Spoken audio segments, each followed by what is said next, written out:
l'Algérie, terre du lumière, ton oraison comme une prière, de son soleil d'or et de feu, borne des héros fiers et pieux. Tes montagnes gardent la mémoire de ceux qui ont écrit l'espoir. Ton vent murmure dans les chants des braves, les cris des enfants, de la Casbah jusqu'à Sahara. Ton âme danse les briefrières, des gens ton drapeau vert, blanc et sang, raconte une passion éclatante. Algérie, ma douce flamme, tu vis dans chaque cœur, chaque âme, et ton cœur battre notre foi, tu restes rien chez moi. One, two, three, vive l'Algérie.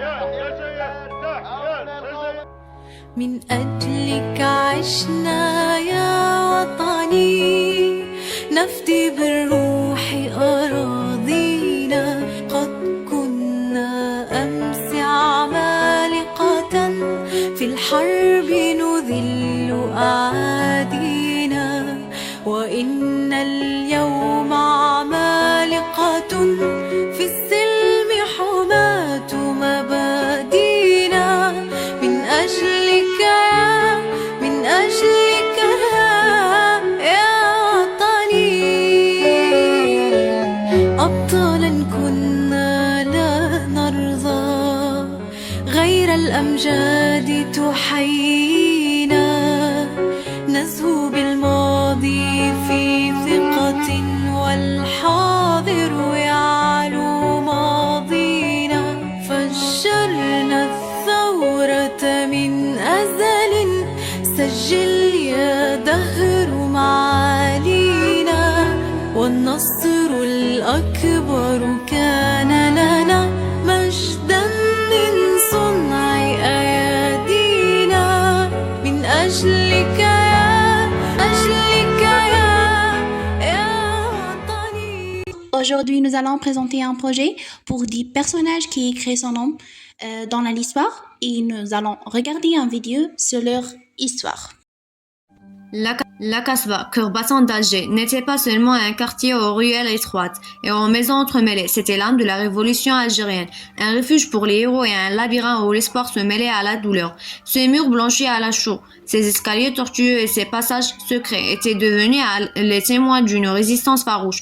En 1957, au plus fort de ce que l'on appellera la bataille d'Alger, la Casbah se transforma en théâtre d'un drame héroïque, une tragédie glorieuse qui marqua à jamais la mémoire d'un peuple. Dans une maison modeste, 3 jeunes révolutionnaires s'étaient retranchés.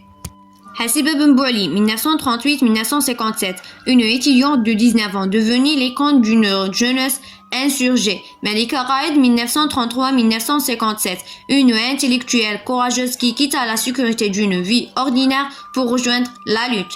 Ali Lapointe et Omar Yassine, 1940-1957, le plus jeune du groupe, à peine 17 ans, mais dont le courage dépassait largement son âge. Ensemble, ils préparaient des explosifs et organisaient les opérations destinées à ébranler la présence coloniale au cœur de la capitale. La maison n'était pas seulement un abri, mais une cellule vibrante de détermination et d'espérance. Le matin du 8 octobre 1957, les troupes françaises, averties par leur réseau d'informateurs, encerclèrent le quartier. Des camions militaires bloquèrent les ruelles de la Casbah et des soldats lourdement armés se déployèrent. Les habitants tapis derrière leurs fenêtres retenaient leur souffle. À travers un haut-parleur, un officier lança « Rendez-vous, sortez, vos vies seront épargnées !» Mais à l'intérieur, la réponse fut ferme. La voix claire de Hassiba Ben Bouali s'éleva. « Nous ne nous rendrons pas, nous mourrons debout, mais nous ne plierons pas. » La fusillade éclata aussitôt, les balles ricochaient contre les murs blanchis, résonnant comme les tambours d'une guerre inégale. Les jeunes résistants ripostèrent avec leurs armes légères, déterminés à tenir jusqu'au bout. Lorsque l'assaut direct échoua, l'armée française choisit l'artillerie lourde. Des explosifs furent placés autour de la maison. Les murs tremblaient, la poussière envahissait l'air. Au milieu du chaos, Hassiba brandit un drapeau algérien soigneusement caché et déclara « Ce drapeau flottera toujours, même si nous tombons aujourd'hui. » Omar Youssef, le Benjamin, criait de toute sa force « Nous mourrons aujourd'hui, mais demain l'Algérie naîtra libre. » Melika Qaïd, tenant la main de ses compagnons, murmura « La terre qui boira notre sang le fera germer l'indépendance. » Puis, une explosion plus violente que les autres fit s'effondrer la maison. Sous les décombres, les trois jeunes résistants rejoignirent l'éternité. Leurs corps furent ensevelis, mais sacrifice devient immortel. Dans les ruelles de la Kasbah, les femmes se mirent à pleurer et à crier. Ils sont tombés, mais leur esprit vivant ici, dans chaque pierre, dans chaque ruelle. Et une fois d'un pays appelé Algériens, des heureux courageuses, se sont levés pour se battre pour leur liberté. Aujourd'hui, nous parlons de 4 d'entre eux. Melika Gaïd, Hassiba Boumbouli, Lila Pointe et Omar Youssef. Melika Gaïd est née en 1933 à Abu Saada. Elle était une infirmière passionnée et une militante du Front de Libération Nationale, FLN, un groupe qui luttait pour l'indépendance de l'Algérie. Melika passait ses journées à soigner les moujahidines blessés et à transmettre des messages secrets à travers les montagnes. Malheureusement, en 1958, elle a perdu la vie en martyr, mais elle reste un symbole puissant de la femme algérienne courageuse. Hassiba Boumbouli est née en 1938 à Alger. Elle aussi a rejoint le FLN et a joué un rôle crucial pendant la bataille d'Alger.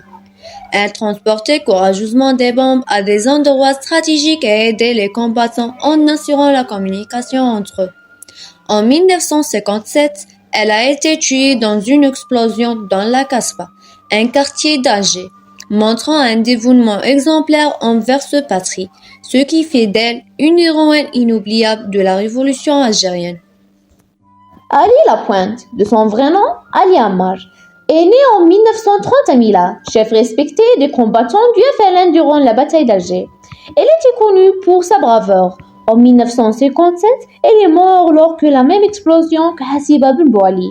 Mais elle est laissée derrière lui une véritable symbole de courage et de résistance. Enfin, nous avons Omar Youssef, le plus jeune des Zirou.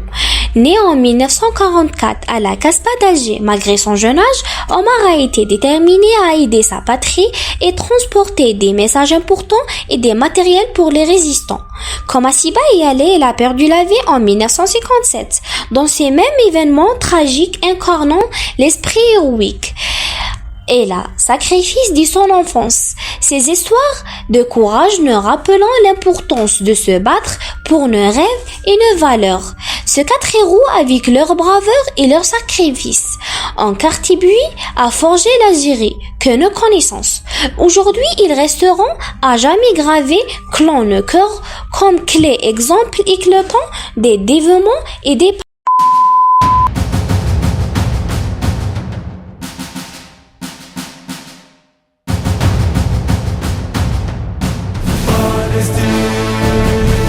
Palestine, pour le peuple est avec toi, nous sommes tous palestiniens.